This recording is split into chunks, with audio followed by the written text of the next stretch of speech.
Before you begin, remove the base enclosure and disconnect the battery. Removal.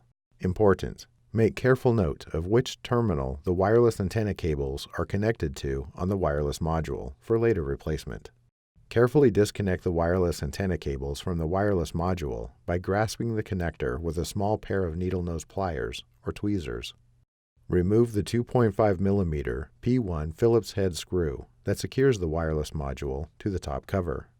Grasp the wireless module by the edges and pull gently to remove it. Replacement. Align the notch in the wireless module with the key in the wireless module slot on the system board. Gently insert the wireless module into its slot on the system board. Replace the 2.5 mm P1 Phillips head screw that secures the wireless module to the top cover. Reconnect the wireless antenna cables to the wireless module. Important. Ensure the wireless antenna cables are properly routed through the routing channel on the top cover.